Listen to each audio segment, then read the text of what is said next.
So I wanted to start by introducing members of the External Factors and Workflow, the co-leads, Pamela Cipriano of the American Nurses Association, and also Daisy Smith of the American College of Physicians, who couldn't be here.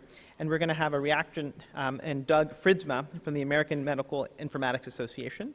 And that's going to be followed by the Messaging and Communications Group by Neil Busis from American Academy of Neurology, Cliff Knight, American Academy of Family Physicians, and a reaction from Orly Avitzer from Consumer Reports and Neurology Now. Pam, the floor is yours.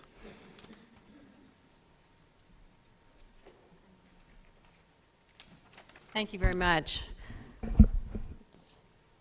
I want to first thank our working group participants. We've had a very, very lively, interactive group with lots of great ideas and challenges to one another. I want to start also by thanking our staff who've been extremely helpful, Charlie Alexander and Mars Zindel.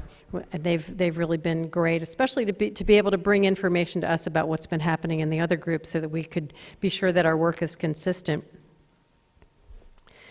So our group was really charged with trying to figure out how do we assess and identify and quantify the factors both at organizational and individual levels that are affecting the clinician work environment, and also then begin to think about how are we going to craft recommendations that will create individual as well as system well-being and resilience, because the overall goal being to improve healthcare delivery, but we have to make sure that we are affecting individuals as well as systems. And I think that's been one of the challenges, if you will, to think about how do we ensure that we have the right cultural change and system change to be able to address this very big, as you've heard, complex as well as complicated issue. Actually, let me back up for just a second. One of the things that we did to start out was we took our charge very seriously of trying to say we have to identify all of these factors that we think are driving burnout or are in some ways helping create individual or system resilience. And so we began with an analysis of some of the work done by Tate Shanafelt and colleagues to look at the drivers and some of the organization that he and colleagues had done.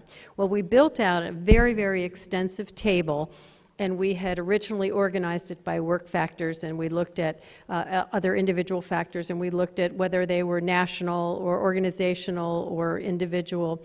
And we got bigger and bigger and bigger, and finally our work group said, you have burned us out trying to figure out how to rationalize this table. So we revised our table and condensed it into a much more workable resource, so that is available to our work group and the collaborative as we move forward through this work. But we do believe it's still important. And as you think about the conceptual model work, as was stated, there are clearly two domains for which we are identifying factors, external and individual, and also recognizing that the external are the sort of the heavy oppressive forces, and at the same time, if they are addressed, they will help create resilience, particularly at the system level. And on the individual level, many of those are the factors that will bolster resilience. However, if they are absent, they will contribute to burnout. So we're continuing to look at the push and pull, the positive and the negative, the absence, the presence, as we look at our group. So we have focused on two priority areas.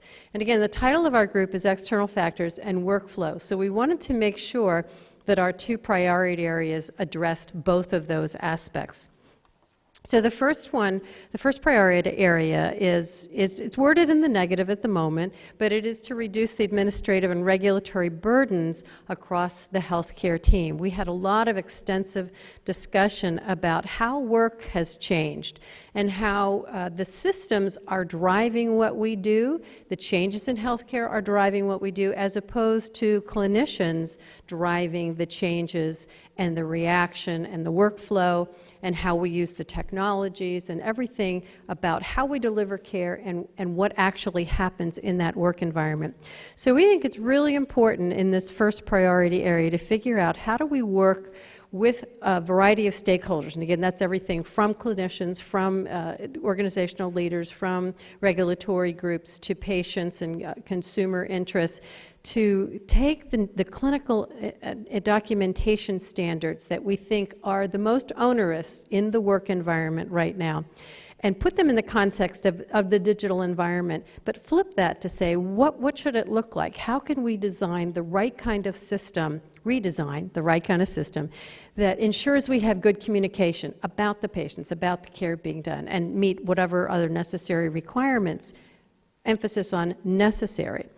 We also know that if we can't change the system to support the analysis of value and make that the barometer for payment, we will continue to have a system, again, that is the tail wagging the dog.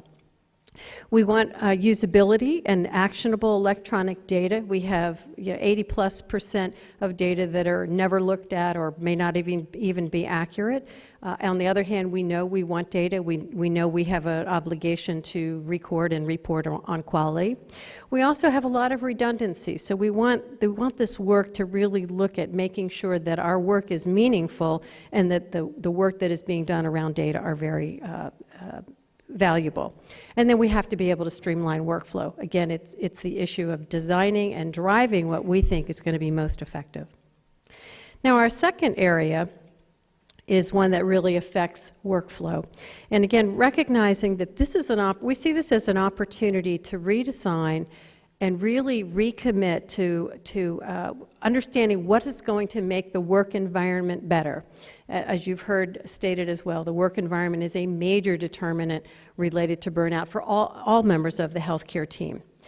And this is the place where we believe we can see system resilience if we change workflow. So this second priority area identified the fact that we believe that focusing on team performance, team roles, team optimization, all of the aspects of the communication and the sharing of work and being able to ensure that we remove the silos that exist and decrease the isolation will be extremely positive factors. So as we change workflow, we improve the work environment, we improve system as well as individual resilience. So we believe it's important that this goal focuses on having the best and highest use of all personnel, that everyone practices to the full extent of their education and skills, and that we provide the right resources. We know in nursing in particular, as well as other disciplines, staffing is a huge determinant of burnout and dissatisfaction in the work environment. We also need to make sure that we have effective relationships and communication, and that clinicians are now put back in charge of the decisions affecting the design and implementation of work. That loss of control affects everyone on the healthcare team. So looking ahead, we know that it's important for us to be able to aggressively address both of these priority areas, and that will probably initially be through some discussion papers. There may be more than one. We think it's important to articulate more about the priority drivers of burnout, as well as the flip side, what are the primary enablers of resilience at the system and individual level. What are the best practices that we think can promote well-being and promote this creation of work environment?